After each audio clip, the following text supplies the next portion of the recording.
here is a video to start us off of a little background of Wing Leong and his work. So let me share this screen.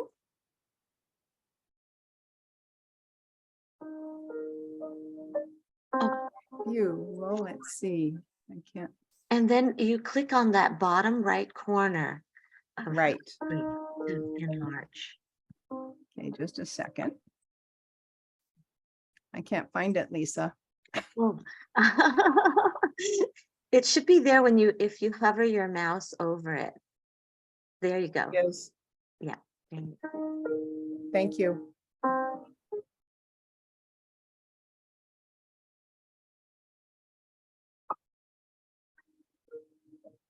Wow.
Wasn't that something?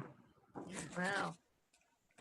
If you'd like to see that video again, you can go to Wing's website, wingkleong.com, and press on press, and you'll be able to access the video to view it again if you'd like. And now it's my great honor, and I'm going to pull you up here on the screen, Lisa, to introduce Wing's daughter. And by the way, Wing Leong and his daughter Lisa are our newest members in PSSA. Wow. We're so happy to have them. And Lisa has generously offered to walk through a lot of the paintings that are currently on display at the Chinatown Museum in Portland in a show that goes through, I believe, the first part of May. Is that right, Lisa? The first week of May. Anyway, it's a show definitely worth getting down to see if you can. It's absolutely wonderful. But anyway, it's my great honor to introduce my friend, Lisa Sang, who got her first introduction to art in her dad's studio. Excuse me, not a good time for my voice to go. And her dad nurtured her love of art, and she became an artist in her own right. She's a multifaceted artist. She is not only a painter and a calligrapher, but she is a quilter. She does collage, she does doll making, and a lot of fabric art that she learned from her mother, Sim Leong. And her art, and which is why I've known Lisa for a number of years, her art incorporates a lot of the Western calligraphy, the written word in her work. She's passionate about the written word in her art, and her dad was too. So I think it probably comes by her naturally.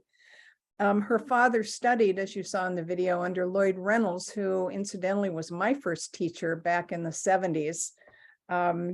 And then Lisa went on to study under Father Robert Palladino at Reed College, and now resides up in Bellevue. Little known about Lisa is that she has a master's in associated medical sciences, and for the first 15 or 20 years of her career, she designed and created prosthetics for people who were missing limbs. And she has long been involved with, and still is, as a healing arts instructor for Cancer Lifeline. So she has a lot to share about herself, but also she's here today to talk about her dad and that 60 years of his career, a retrospective, if you will, of her dad's work. So Lisa, with that, take it away. Thank you, Sally. I am going to share my screen. I always have to keep my fingers crossed to make sure this works. Okay. So far, so good. And by the way, can everybody mute yourselves? And then Lisa would like for you to unmute and ask questions at any time as she's going through this. So feel free to unmute and ask her questions. Right. Can everybody see this okay? Mm-hmm. All right. I think so. So do you see also my face on your screen? Yes. You do. Okay. So I just wanted to start by saying for the next couple months, the Portland Chinatown Museum will be showcasing the life of a very special artist, my dad, teacher, business owner, community leader, mentor. And I spent a few weeks reaching out to people, old friends and students, people who knew him in different capacities, to write testimonials. And so during the slideshow, I'm going to be reading some of these testimonials along with the slides. So let me see. My dad's earliest inclination to painting was as a 6-year-old child, and he was mesmerized by the village artisans who made paintings and calligraphy to install on door fronts. And they would let him grind their ink sticks, and he would sit for hours watching them. Wing's dad, my grandfather, was in the US trying to eke out a living. War broke out, and in 1942, when Japanese soldiers invaded their village, my grandmother took my dad and my aunt to hide in the mountainside. So they hid in the caves with other escaped villagers for the duration of the war. And Grandpa enlisted and was a combat medic in World War II. So when the war ended, he was able to bring his family to the US. So this is a picture of us. I'm the small child sitting on my mom's lap. And just want to point out, you can see that the beautiful painting is being held by clothespins. So we were very poor, but I was always surrounded by beautiful artwork. And then a year later, my sister was born, and that's my mom holding her. And we lived in a shack that was right behind the restaurant where my dad worked. So their fortunes changed in 1967 when my mom and dad went into the Chinese art studio in downtown Portland. This business was owned by Mr. Bong Wai Chen, and as it happened, Mr. Chen needed to sell his business due to illness. And seeing the potential of this young couple, he decided to sell to my mom and dad. They had zero experience running a business, but assured by Mr. Chen, they forged ahead and scraped together the monies that they needed. Mr. Chen left a few months later to be with his family in Oakland, California. So together, my parents ran the Chinese art studio for 29 years. So this is a picture of Mr. Chen instructing his students, and this was my introduction to Chinese painting from my dad. I was 6 years old. So, and I wanted to say that these slides, the Western calligraphy was done by Lloyd Reynolds. I'm sorry, by Robert Palladino, my teacher. So this was an envelope given to my father by Lloyd Reynolds. Mr. Leong, I give you these pens, which are the ones I used in writing your alphabet broadside. The bamboo pen I made from a very old Chinese brush. I shall always treasure the beautiful ink stick you sent me. So this was the broadside that he made, and it hangs over his fireplace. So my dad went to museum art school. That's when he met Lloyd Reynolds. And then when he took over the Chinese art studio, they would meet there, and my dad would teach Lloyd Reynolds Chinese painting and calligraphy. And Lloyd Reynolds, Professor Reynolds, would teach my dad italic calligraphy. And this was a show I went to in Reed College at the Cooley Gallery, and of his teacher's work. And then over the years, they exchange artwork with each other.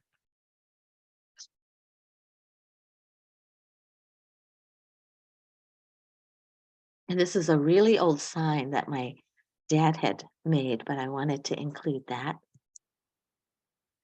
So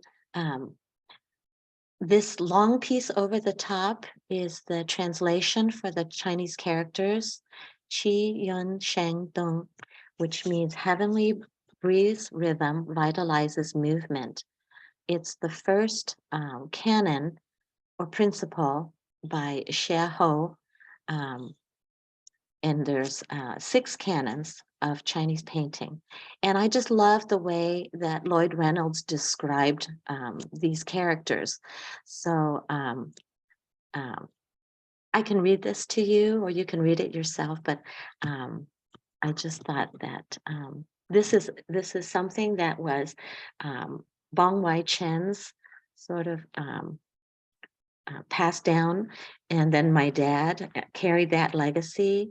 And so it's how to put yourself the rhythm, the movement of the brush. It's almost like the artist becomes the brush, and it's an extension of yourself, and you put that into your painting and your calligraphy. So it's like your whole life force goes into your paintings. So whether they're the simple subjects or complex landscapes, you try to make that come to life. And these are examples of some of his landscapes. These were not in the show, but these, I just love how you could feel yourself entering each of these scenes and walking around, enjoying the waterfall and the scenery. So one of my favorite parts of the show is actually the sketchbooks. And I wanted to read a testimonial by Lou Littlewood while I show you some pages from the sketchbooks. When we had organized it, it's under plexiglass, and there are these several beautiful accordion books. So you can't really see the pages because I tried to like highlight a certain page or kind of fan the book out in a circle so you could kind of peek around it and see the pages. But here are some of them, my favorite pages.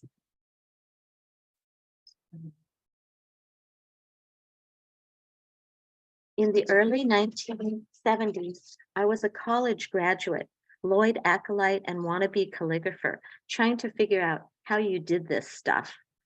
Since I was living in Southeast Portland, it was easy to take Wing's Chinese painting class.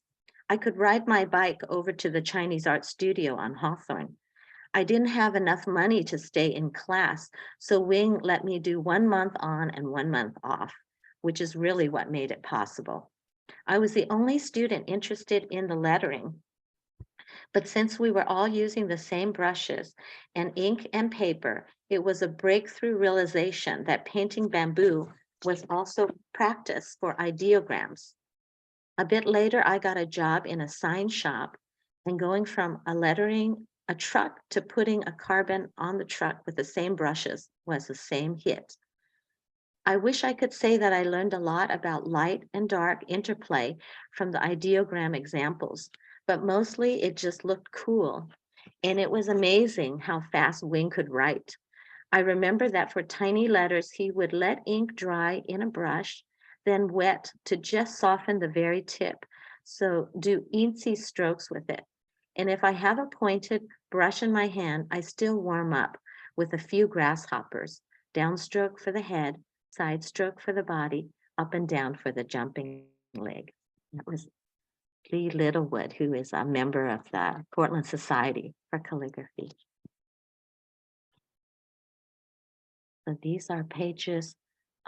He has different sketchbooks for different subjects. He did botanicals. Bamboo was all in one.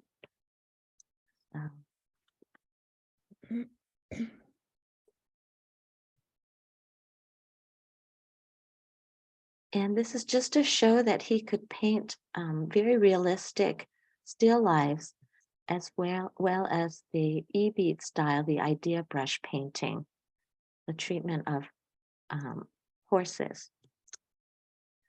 And this slide is my sister and I standing in the doorway of the Chinese Art Gallery. And that's my dad with that Tang horse in the background. And I love this picture of Lloyd Reynolds looking at my mom. So the painting behind Professor Reynolds is in the exhibition, and it's on silk. One of my mom made humbaos, and that was Mr. Reynolds' favorite food. So I just want to talk a little bit about the friendships. And this was from Kathleen O'Brien. She was the inspiration for Letters of Joy. And it's from a newsletter called Uniquely Ours that would go out to the calligraphers in the Washington area. And this was just summarizes the hospitality that my parents gave to visiting friends. And it says, looking over your schedule, I noticed that your group planned to have breakfast at the Pancake House. Instead, my wife suggested that you come over to the Chinese Art Gallery and spend breakfast with us. My wife has agreed to prepare the meal, if that can be arranged onto the present schedule. A breakfast party, exciting, looking forward to seeing everybody. And so at 8 a.m., we shall have a Chinese breakfast party in Portland. I'm looking forward to it. We will spend until 11:15 there in the gallery with Wing, then proceed to Jackie Savarin's home on Mount Scott. I love that, planning field trips. And then he hosted his friends at the gallery because that was a good venue for bonsai. And this is his master bonsai artist, Tim Boyle, and his wife. And then also many other artists that he admired their work, and he would just write up these flyers and invite people to come and see their artwork. And he'd never charge money for doing that. He just wanted other people to see their work and enjoy that. So this is Matt Dennison, and I have a testimonial.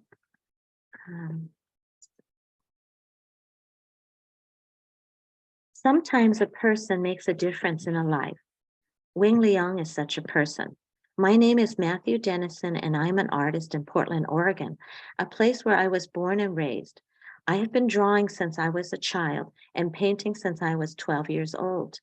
I've exhibited my work in Portland, Seattle, Chicago, Astoria, and other places in the United States, and in London and Germany. However, the first person that showed my work was Wing Leong. Almost 50 years ago, I showed Wing my paintings. He chose several and showed them in the Wing Leong Chinese Art Studio and Gallery in downtown Portland. The fact that he did that was a meaningful moment in my life as an artist. His decision to show my work is something I carried with me my whole life, and it contributed to my forward movement as an artist. I thank Wing for his encouragement and inspiration in the decision to show my paintings. It was an honor that impacted my entire creative life. And you can see behind them is a glimpse of the show. That's the main gallery. So Matthew was able to attend the reception where we got this picture. So these are the two books. And I have another testimonial by Bruce Terrell, who is a friend for, 56 years. And he says, my friendship with Wing and Yet Sim began back in 1967 when I learned they had assumed ownership of Chinese Art Studio from Mr. Bong Wai Chen. A little background about him is he's a certified hypnotist and hypnotherapist. And he was friends with grandfather. And he says, in the 1970s, I helped Wing with various business opportunities. I printed Wing's first book, Chinese Painting Step by Step. Wing was very interested in printmaking, and I taught him how to do offset lithography and how to do silk screening. I began studying and training in martial arts in 1955. I attended Bruce Lee's original martial arts club in Seattle, Washington in the early 1960s, and was the founder of Wu Ying Dao, the Formless Way. Over the years, I opened 25 self-defense franchises around the world and taught martial arts for more than 60 years. I so appreciate Wing always being there and so willing to help with his translation, calligraphy, and art. He has made many significant contributions to Northwest martial arts. He did the mural work, Chinese paintings, and calligraphy for the pillars, gates, and walls of my martial arts buildings. His masterpieces of calligraphy were used on the martial arts school's rank certifications for thousands of students. His pictures and calligraphy were also used on the programs and awards for many national martial arts events and competitions, including charity events for heart-lung transplants.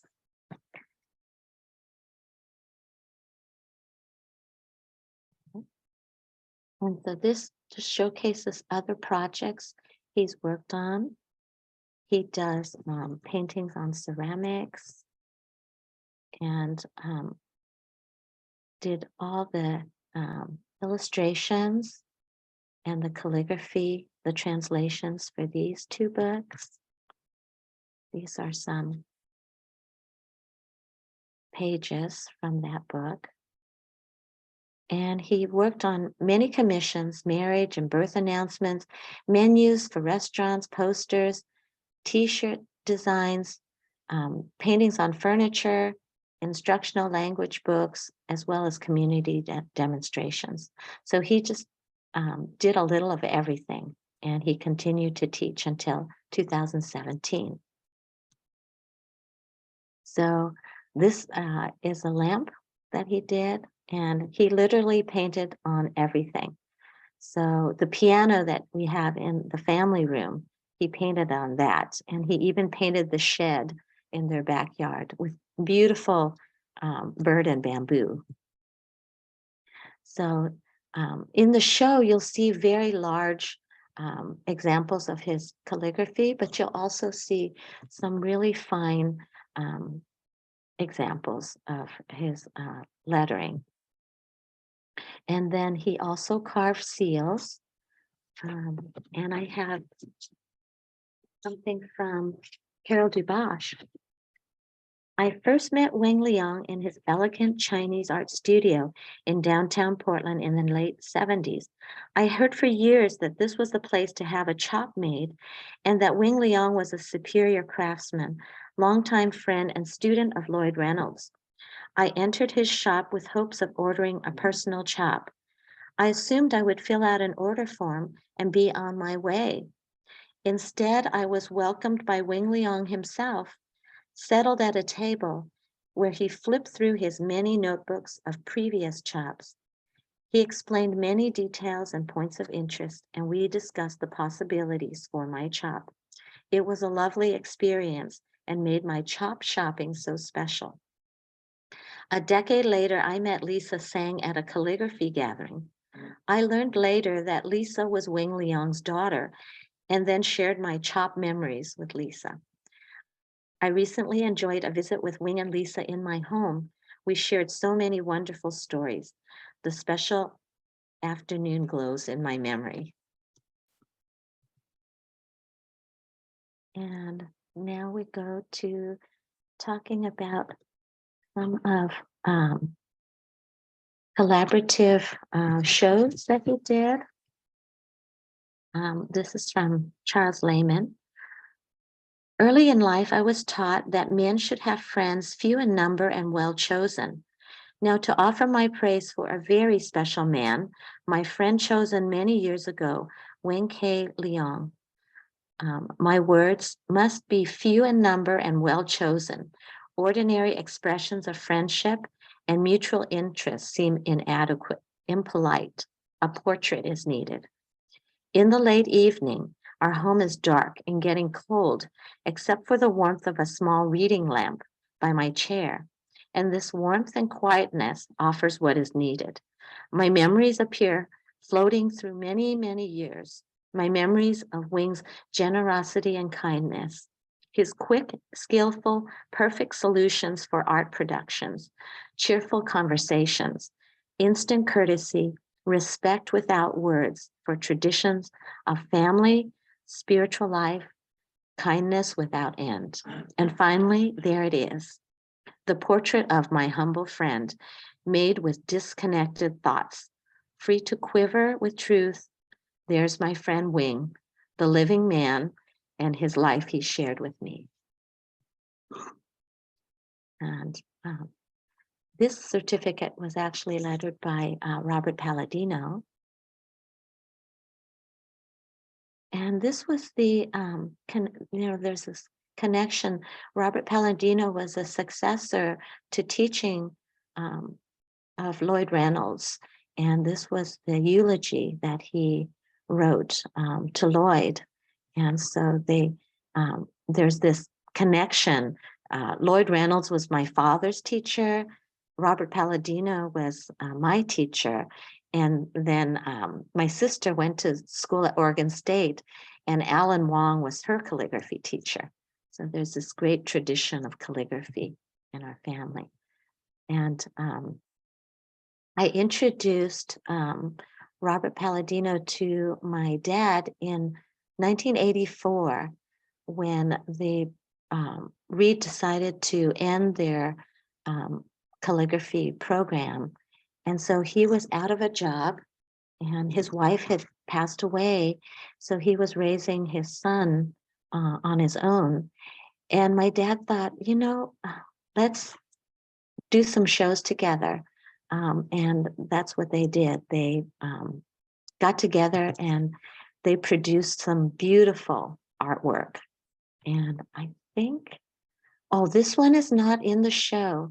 This one hangs in my dad's studio at home, but you see the shrimp, and I'm going to try to teach you guys how to paint that at the end of my presentation, if time allowing.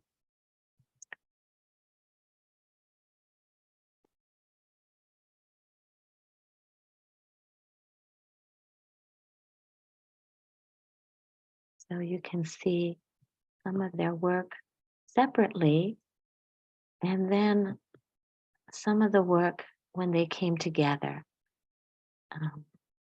This piece hangs in Redmond. And I have these, the circular piece hangs over my fireplace.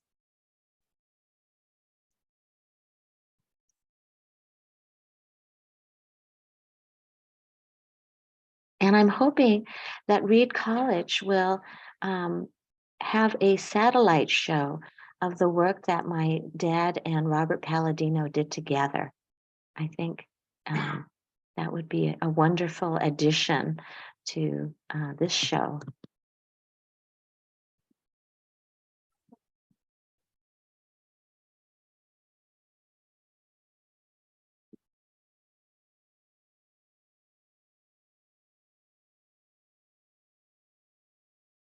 This just shows you the energy behind the brush movement. And it's learning traditional techniques and then through trial and error. So the challenge of making one's calligraphy art. And it's through the writing that one person touches another.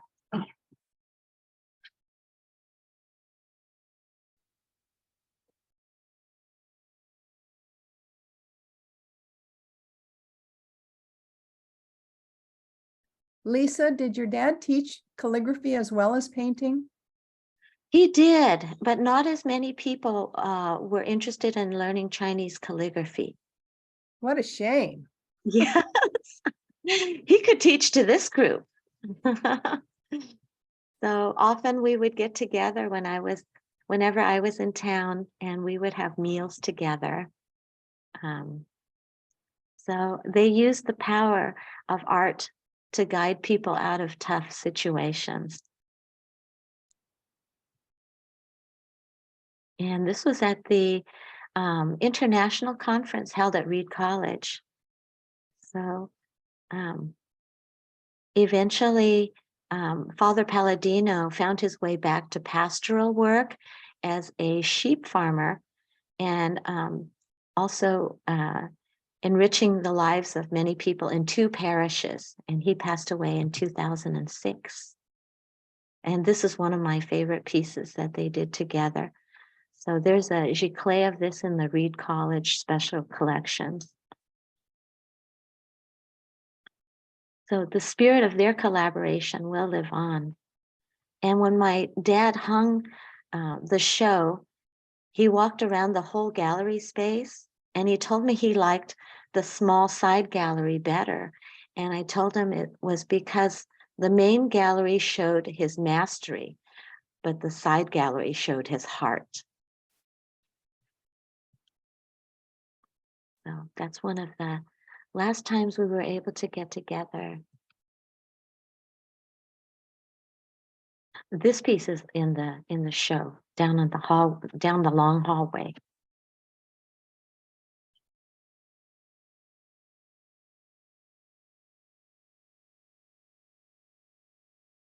You can just feel the energy of that brush stroke.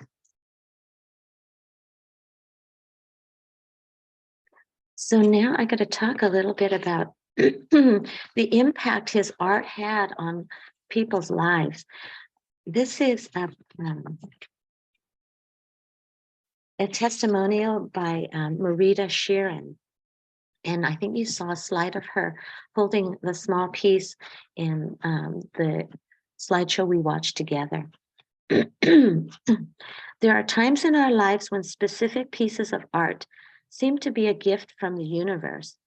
That is how I feel about Wing K. Leong's Crisis versus Opportunity, which normally hangs in my bedroom and is the first lesson to greet my eyes each morning.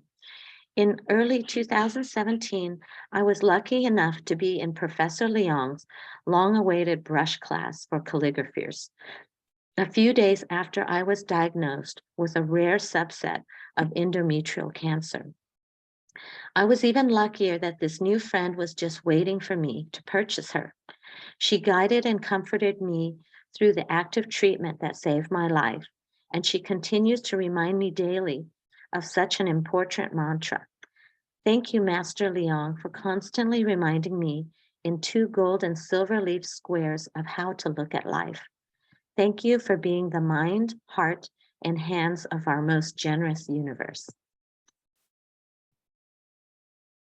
And this was my dad working on a commission piece that, unfortunately, I don't do Chinese calligraphy. So when a request comes in through the website, then I have him do this part. And he experimented with different techniques, him and my mom. He would do these crinkled paper backgrounds and then hit it with an airbrush and then paint over the top of it.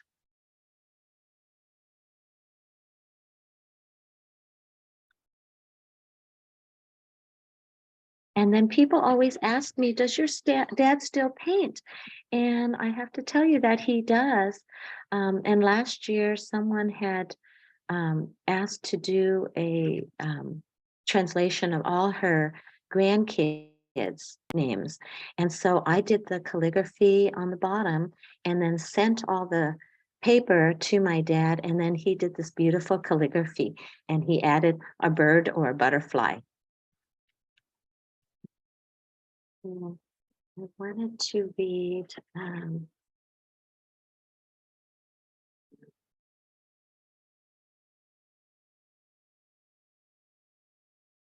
this last slide. The piece in the circle hangs over right behind me over our fireplace here. There is a destiny that makes us brothers. None goes his way alone. All that we send into the lives of others comes back into our own. And I just want to end with this slide showing my mom and dad. My sister took these photographs, and this was in the Portland Chinatown Museum at the front entrance. And this is in the side gallery, the right-hand shot. You can see they have this 4-foot print of what they were like in the 1970s. And then here they are, present day. So it's worth a trip to see the show. Oh, I should say this iconic piece that they're standing in front of is called 3 Friends in Winter. and it's the pine, the bamboo, and the plum blossom.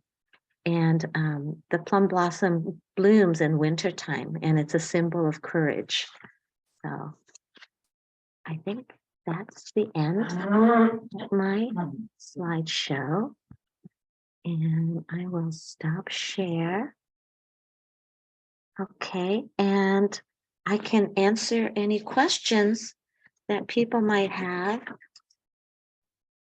Lisa, thank you so much. That was really inspirational. Oh, thank you. You can unmute yourselves if you have a question for Lisa. Lisa, I have a couple of slides from the show, and I think we're doing fine on time. If you want me to do those real quickly, and then we can see if you would like to do your demo for Okay, us. great. Okay, and anytime, everyone, if you want to break in and ask a question, please do. Let me pull this up.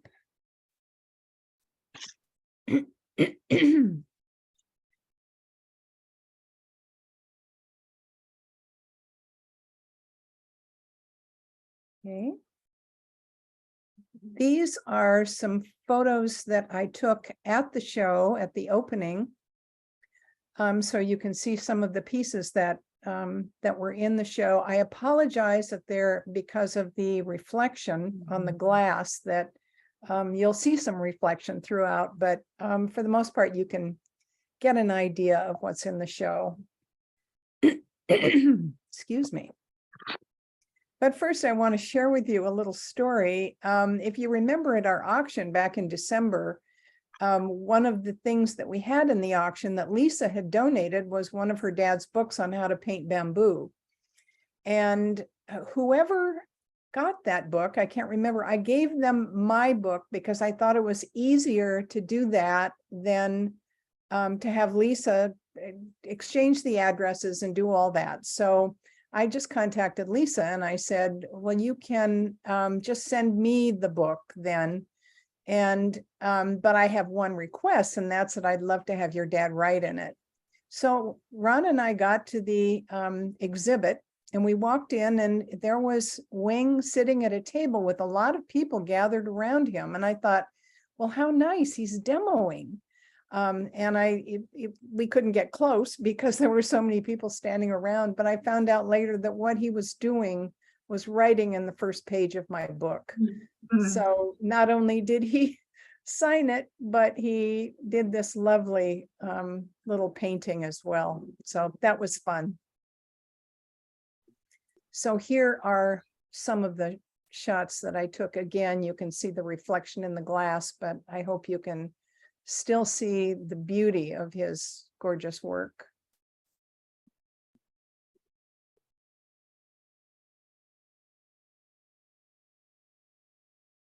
I love this piece.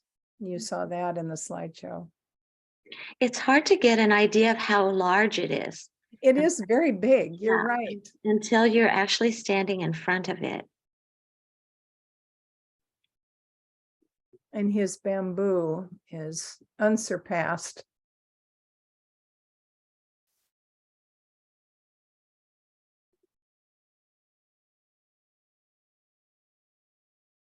Oh, and this piece here, the one on the left, he did for my grandfather, his dad, when 60, and it's signed from all of us. It included the names of the grandkids in there.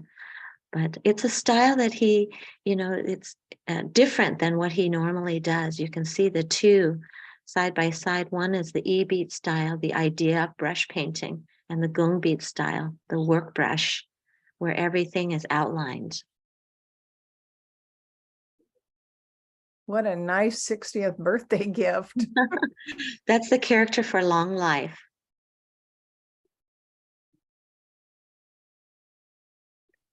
So much energy in his brushwork.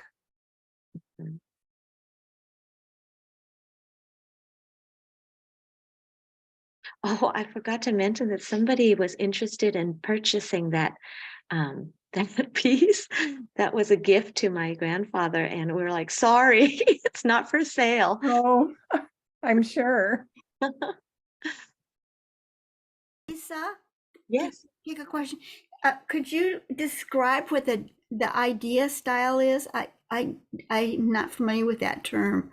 Oh, okay. I think the easiest explanation is you see some very detailed paintings where it's outlined first and then color filled in. Oh, And it's like, that is the gongbi style. Mhm. okay. Work brush. Whereas what we're going to learn, hopefully after the presentation, is to do several simplified strokes which indicate the form of whatever you're painting. It's not the arborist outlining of all the details. Lisa, would you spell that EB style for me? Gongbi is Gong dash PI. Okay, I have that one, but the other style, the easy, simple style, is EB I dash PI. again, one more time, please. The letter I. I, E beat, and then dash PI beat. It's the character for brush. thank you. Beat. I don't know what it is in Shodo. You have a different pronunciation, but the character is the same. So it's I dash PE. I dash PI. Oh, PI. Thank There you. may be different spellings in different resources. So, Okay, thank you. and this display was of some of the chops that he carved. And then he kept notebook and notebook of every chop he's ever carved that he was commissioned to do. And he would always stamp an image in these books before he sent them off to the new owner. So this was a small accordion of some of his work. I loved this display. I stood there for a long time looking at everything. Well, especially if you've done like the rubber stamp carving, you taught that, so you can appreciate how much work goes into, the detail of carving. And this is not rubber, it is soapstone. But he's carved in many different materials. And you can see underneath the plexi, he has a holder with different blocks that can slide out to secure the chop when you're, to make it easier, so it doesn't slip when you're using your tool to carve into the stone. Wonderful.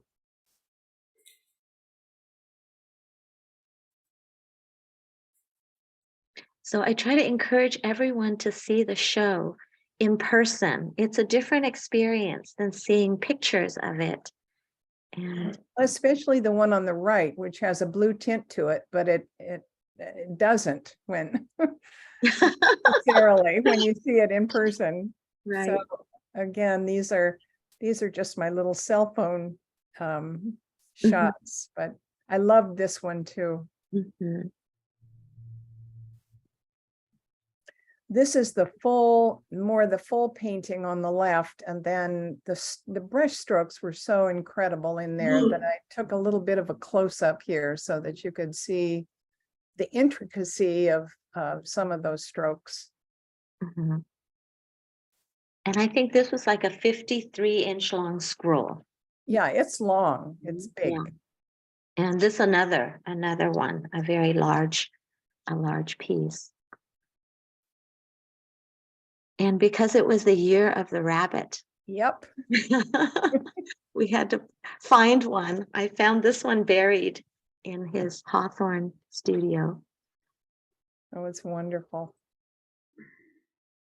This was a last minute addition because we had the painting of the shrimps that was hanging on the wall, and he decided there was some bubbling up from the mounting because it was an older piece, and he couldn't sleep at all the night before the opening, and he sent me back to the museum with this piece to replace the shrimps because he couldn't stand it. He's like, oh, the mounting is not good. I have to replace it with another piece. So this one hung over my mom's sewing area in their home. Interesting. And I think this is the last one, but some of these landscapes and waterfalls were incredible and large. Mhm. Are there questions for me? Any of those? Okay. We don't have any questions in the chat. Okay, I'll ask one. Oh, I can't raise my hand. Here we go. Okay, I'm raising my hand. When did you go to Reed? I went to Lewis and Clark. Oh, I went in 2000. I went in 1980. Oh my gosh. Uh-huh. I'm gonna play Do You Know another time because I graduated Lewis and Clark in 81. Oh, so I started studying calligraphy was 1983. It was kind of later. Mhm. So I only had 1 year with Professor Palladino, but then they had their lifelong friendship after I introduced them. Right. And I took calligraphy from Norm Pache. Oh, And I don't know if anyone has ever heard of him, but he had multiple sclerosis and he used to waddle into class in a body that you didn't think would do anything that he wanted. And then he sat down with the camera over his shoulder and just made music with his pen. Pache, Paasche. Now you're going to have me look him up. well, I have to share that this book is out of print, but there are 2 copies of it. If you are a member of the Society for Calligraphy and Handwriting, which is our calligraphy society, there's 2 copies in our library, and you could check that out. But you'd have to join our society. And Oh, good. I'm a member. I'll check it out. but Sally is a member, so she can check this out. So I'm going to try to lead you guys through this painting. And so do you have your brushes? Or some of you have your brushes. Some of you can probably just blot and have your ink. Well, we have the video that we'll be able to see, so we can just watch you create it now, I Okay, think. you're gonna watch me. Sally, do you want to stop recording the presentation and begin this as a different presentation? Oh no, it could all be on the same. Let's Okay, we're in it. We're in it to win it. Uh-huh.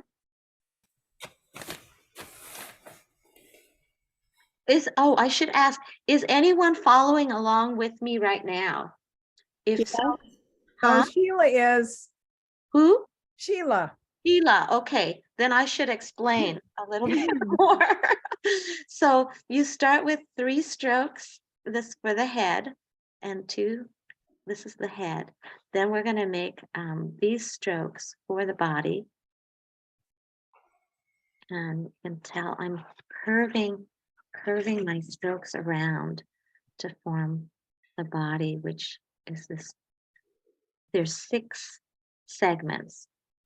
And then I add 3 for the tail.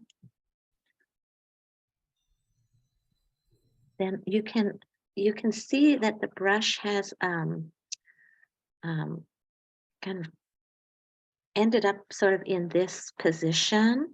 So I'm going to use it just to make these little segments, add in a little dry brush here. And I'm going to switch to, I guess I can do that with the same brush. Make the claws so you can just start on the end. And there are 3 segments. 1, 2, 3. They join up there. 1, 2, and then 3 segments. 1, 2, 3. And I'm going to switch to a tinier brush.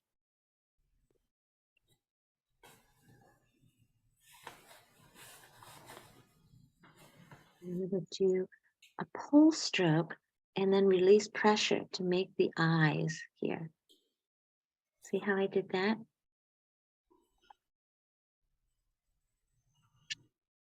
And then I'm gonna, there's lots of little, I guess you can call them legs. And then you have the antenna. So you've got, you're using your whole arm for doing this. It comes out from here. Another one comes here. And then one on the tip here.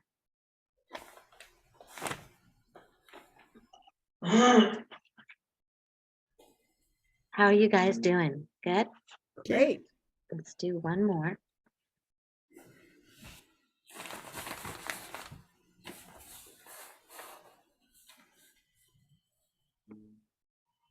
Let's do one here.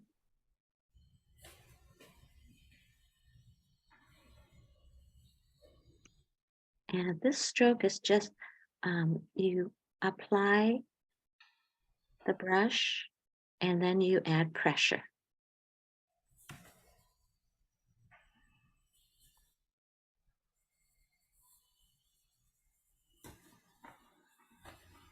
And by adding a little bit of water, you can change the tone of that, lighten it just a little bit.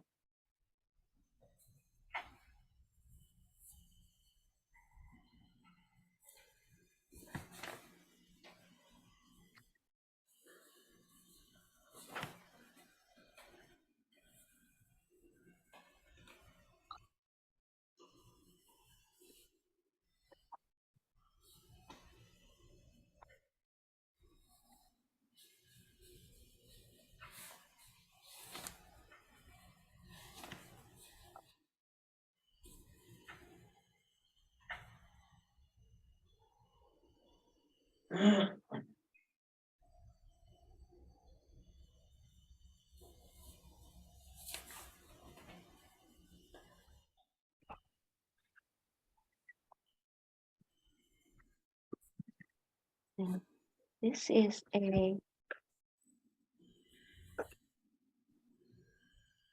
a set of seals that my dad carved for me and my husband. My husband never uses his because he doesn't paint. He's into computers. But this is mine. Oh, I should show you both of them because it's really kind of cool. He carved one positive and one negative. Yeah.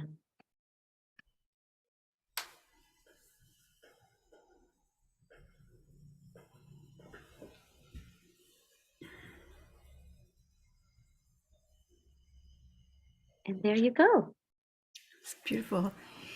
Yeah, Can you pull it down just a one- little bit? one question on the chat is what size brushes did he use mostly? Oh, he used whatever he had. So he had, generally when he was demonstrating, he'd have a small, medium, and large. Mhm. So, Chinese brushes, which he would sell at the store. So this is probably the large size. And this is the small. But he could do everything with a large brush. He could do the detail like this with the same brush.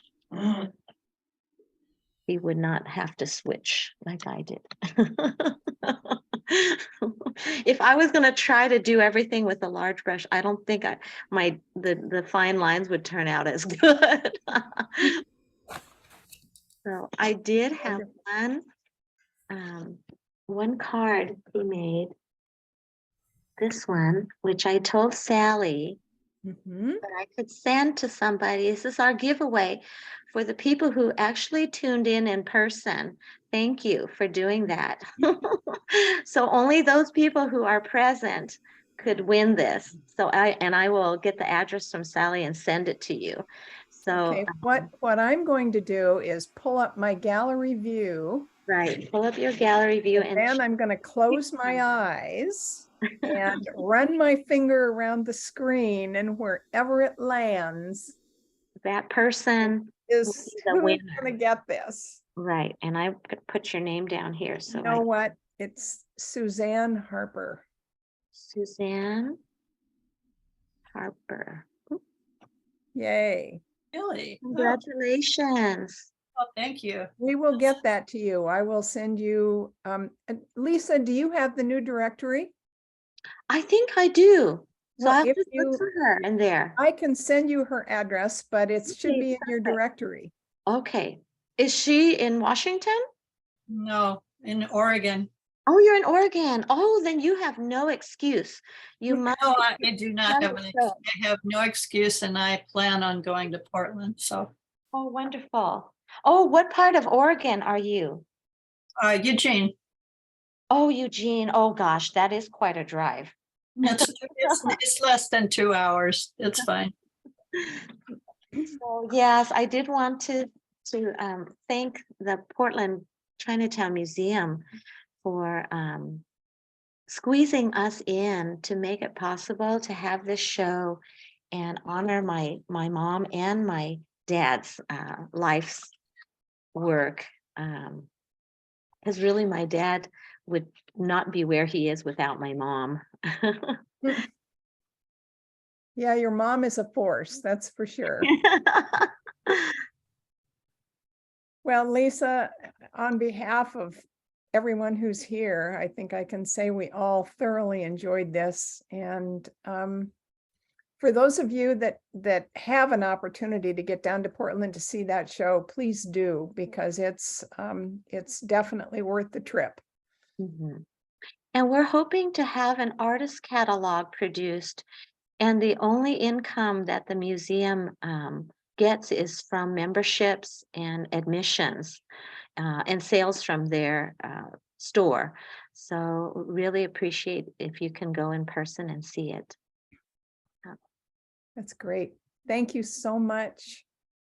Any other questions for Lisa? Thank you, Lisa. It was a wonderful presentation. You're Yes. welcome.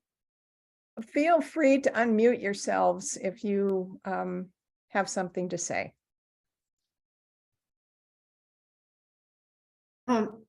I have a question, and I don't know if you can answer it, Lisa. Melinda? Yeah, but I wondered, those big paintings that he did, those landscapes, is there any way you know how long it took him to do one of those? Oh, those took him a long time. I have to share a story that I shared with Dorothy, and she says, make sure you tell the story. So that was on a long scroll, and he wouldn't work on something, boom, and then just finish. Sometimes he would come back to it and work on it over the course of several days. But those were mounted. My mom and dad sent those over to China to have them mounted. But over time, they learned how to mount scrolls and mount rice paper paintings themselves. And so they would, my mom would boil the rice glue in the kitchen, and then they would spread everything out on the ping pong table downstairs, and they would then have a big piece of board to keep it flat. So it was something they were always makers, and when they wanted to learn something, they put their heart and soul into it and learned it. So when my sister got interested in doing pottery in high school, then they bought a kiln and they learned how to paint on their own pottery. They had an extruder where they could, because they couldn't use the wheel. Only my sister knew how to do that. But they had molds where they could mold vases, bowls, plates, and they would extrude these large vases that he would paint on. So our family room is just filled with all of those vases and orchids, which they love. That's great. Can I speak? Yes, please. This Francis, yeah. Francis. You know, about 2 weeks ago, Dorothy Matthews sent out a email about, you know, what you might want to do during the class, and I was thinking about it. And I didn't send the email, but I was thinking if, you know, anybody, it doesn't have to be a, you know, good artist or anything, but somebody who wants to show us, you know, how they might draw something. And like Lisa was showing, you know, just one item like the shrimp, and it was so quick and simple, and I really enjoyed that because you know, it's hard to start doing something, at least for myself. So I really enjoyed that shrimp. Yeah. That's So great. it and her, this whole show, this program we have today, very inspirational, seeing her father's paintings and the history, the whole history since she was small, was really nice. Oh, thank you. Mhm. Well, I should put a little plug in for everybody to really volunteer and help out your organization, PSSA. If you have a skill you can share, this goes for all our calligraphy friends as well. We desperately need people who can step up to show something, do something, volunteer, serve on executive board positions. Here, here. We need you. We need you. So, It's true. and there's so much talent out there. So, Does I- Lisa have, oh, excuse me, does Lisa have a website too? Lisa does not have a website. Oh, okay. Sorry. Lisa keeps under the radar. Ah, People will find me if they need a calligrapher, but I like to just pick and choose the type of commissions that I do, and I do really enjoy working on people, but not so much on like the wedding stuff. It's true. You all should know that Lisa is the current president of the Society for Calligraphy and Handwriting in Seattle, Bellevue area. Yes, and so we have in-person meetings as well as hybrid meetings. And Sally will be presenting for us in April. So design. Coming right up. Yeah, but our next meeting, it's in person only. She's not allowing a recording. So if you're interested in any kind of lettering, hand lettering, learning that, we also have classes in bookmaking and all kinds of things. Stamp carving, Nan just presented. So, but we need people who are willing to teach and share in order to keep our organization going. And yeah, It's true. the attendance really makes a difference. Thanks for that plug, Lisa. You're welcome. I appreciate it. Anybody else have questions for Lisa? Or comments?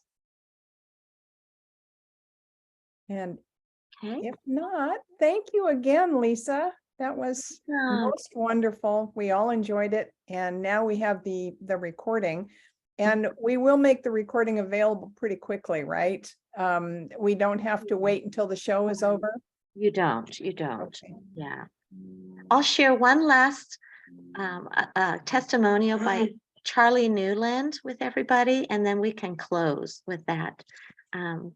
He said, like many other people over the past 60 or 70 years, I first met Master Wing at the Portland Saturday Market. The paintings, of course. I was instantaneously drawn to their vibrancy, spontaneity, the starkness of their presentation, the freshness of their presence, the lightness and the weight, the black ink and the white paper, all combined to catch my eye and attention. And to find that the artist in person behind the counter as well as behind the paintings was a huge bonus. And that was the beginning of our long friendship. And I do say friend because long ago, the man surpassed the art, or more precisely, the art and the man became one. Without interruption or interference, Wing's generosity and skillful brush energizes the whole world. Oh, that's really great. That's just lovely. And so true. You know, when back in, oh gosh, probably 20, 25 years ago now, I used to go to Saturday Market with Jackie Savarin, and we would always make a special trip to Wing's little display there. And I have a lovely bamboo wall hanging that has hung in my home for all these years that has bamboo painted on it that I cherish from Wing. Yeah. Anyway. Okay, everyone. If there's nothing else, Thank you. that's Thank about you. it. Thank you. This was Thank you so a much. great meeting. And remember Sally? to stop the Sally, can you Pardon? hear me? remember Can to you hear stop me? the recording. Oh, stop the recording. You're right. Thank Oh, my- you all. Okay, I just wanted